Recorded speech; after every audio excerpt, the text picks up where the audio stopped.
يا أيها الذين آمنوا كتب عليكم الصيام كما كتب على الذين من قبلكم لعلكم تتقون.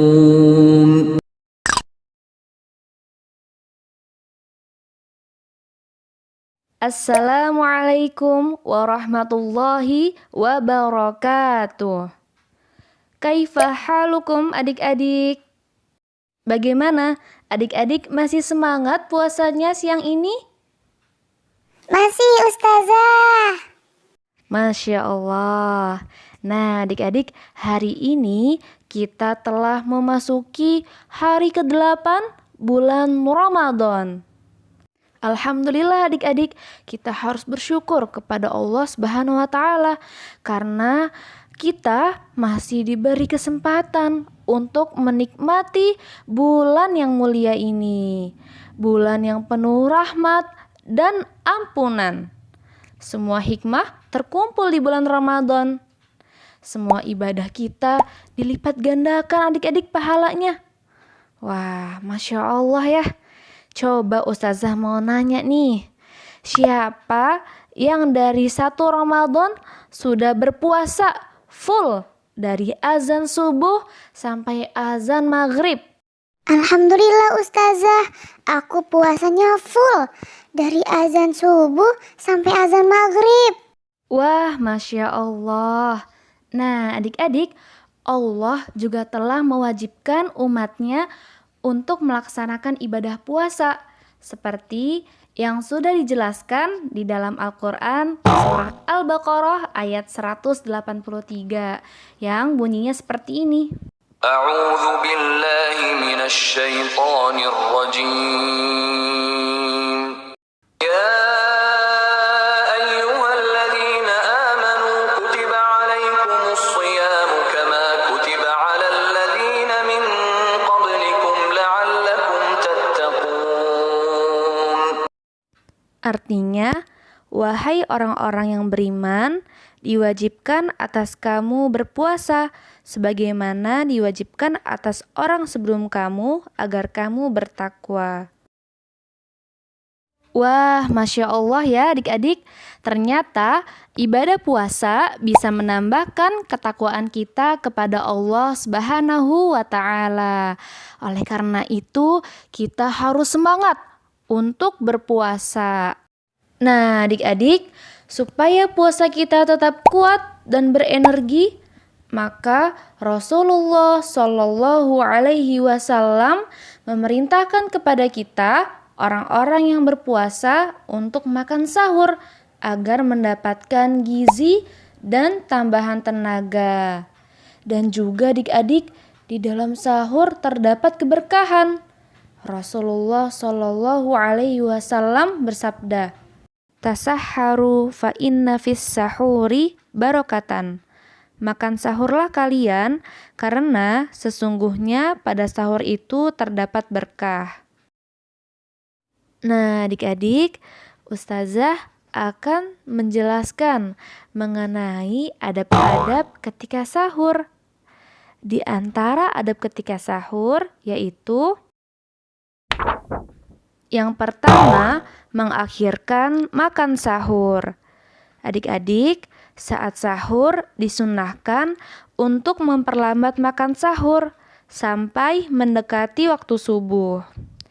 Sebagaimana dalam hadis Anas radhiyallahu anhu meriwayatkan dari Zaid bin Thabit, dia berkata, "Kami pernah makan sahur bersama Rasulullah Shallallahu Alaihi Wasallam. Setelah itu beliau sholat. Aku bertanya, berapa lama jarak antara adzan dan sahur? Rasulullah menjawab, kira-kira sama seperti membaca 50 ayat Al-Quran. Hadis riwayat Bukhari dan Muslim. Nah, adik-adik, jadi di dalam hadis tersebut dijelaskan bahwa jarak waktu mulai makan sahur dengan azan sholat subuh yaitu seperti seukuran orang yang membaca 50 ayat Al-Quran. Adab yang kedua yaitu sebelum makan dan minum ucapkan Bismillah. Bismillah.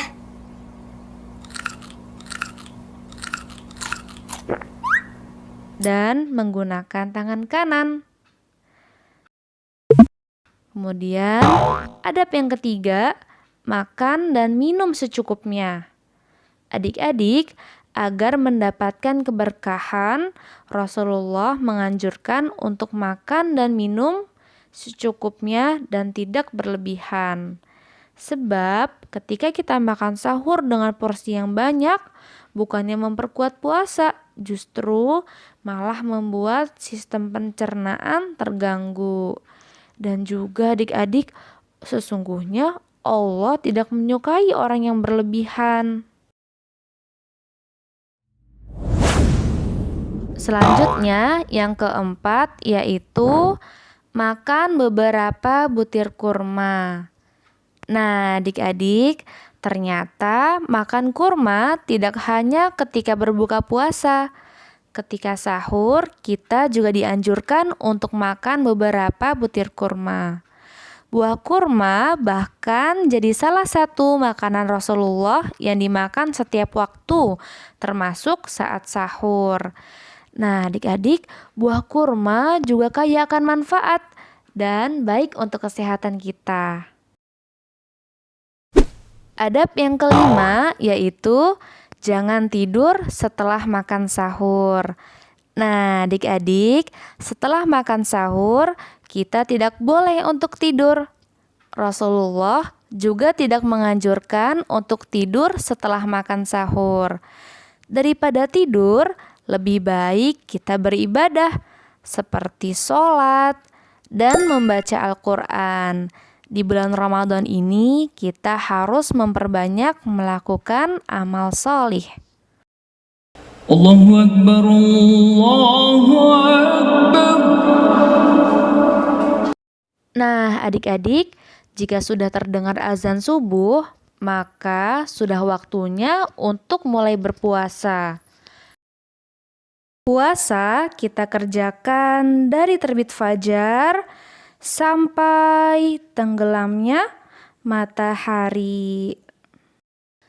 Adik-adik, selama berpuasa kita harus memperbanyak melakukan amalan sholih seperti sholat, membaca Al-Quran, berinfak, membantu orang tua, dan masih banyak lagi. Dan kita juga harus meninggalkan segala sesuatu yang dapat melalaikan, serta menjauhi dari segala hal-hal yang membatalkan puasa. Allahu Akbar, Allahu Akbar. Jika sudah terdengar azan maghrib, maka kita dianjurkan untuk menyegerakan berbuka.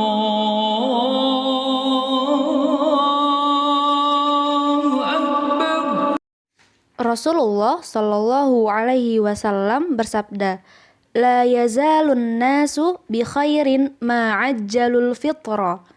Manusia akan senantiasa berada dalam kebaikan selama mereka menyegerakan berbuka. Hadis riwayat Bukhari dan Muslim. Yang kedua, dianjurkan untuk membaca basmalah ketika memulai berbuka. Bismillah. Yang ketiga, yaitu disunahkan untuk memakan kurma muda atau kurma matang atau meminum beberapa teguk air. Sahabat yang mulia Anas bin Malik radhiyallahu anhu berkata, Rasulullah Shallallahu Alaihi Wasallam berbuka puasa dengan kurma muda sebelum sholat maghrib. Jika tidak ada kurma muda, maka dengan kurma matang. Jika tidak ada, maka beliau meminum beberapa teguk air. Hadis riwayat Abu Daud dan Tirmidzi. Yang keempat, setelah kita memakan beberapa butir kurma dan meminum air, maka hendaknya kita membaca doa sesuai dengan doa yang sudah dicontohkan oleh Rasulullah, yaitu Zahabal zama'u wa batallatil uruku wa sabatal ajru insya Allah. Artinya, telah hilang rasa haus, telah basah tenggorokan, dan semoga pahala tetap didapat, insya Allah. Adab yang kelima, makan dan minum secukupnya.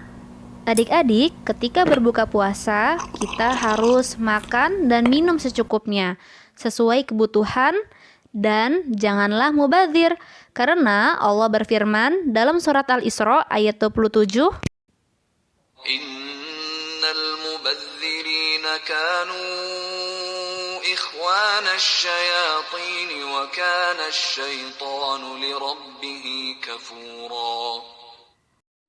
artinya, sesungguhnya orang-orang yang mubazir itu adalah saudaranya setan, dan setan itu sangat ingkar kepada Tuhannya. Adab yang keenam yaitu makan dan minum dengan tangan kanan, karena Rasulullah Shallallahu Alaihi Wasallam bersabda, janganlah kalian makan dan minum dengan tangan kiri, karena setan makan dan minum dengan tangan kiri. Dan juga adik-adik, pada saat minum, minumlah dengan tenang dan janganlah bernafas di wadah. Adab yang ketujuh yaitu jangan terlambatkan sholat maghrib hanya karena makanan. Karena hadis Rasulullah Shallallahu Alaihi Wasallam, perbuatan yang paling afdol adalah sholat di awal waktu. As-sholatu ala waktiha. Maka adik-adik, jika sudah selesai berbuka puasa, bersegeralah untuk melaksanakan sholat maghrib. Nah adik-adik, itulah adab-adab ketika sahur dan berbuka puasa. Semoga ilmu yang adik-adik peroleh dapat bermanfaat dan dapat diamalkan dengan baik. Kita akhiri sampai di sini. Wabillahi taufiq wal hidayah. Wassalamualaikum warahmatullahi wabarakatuh.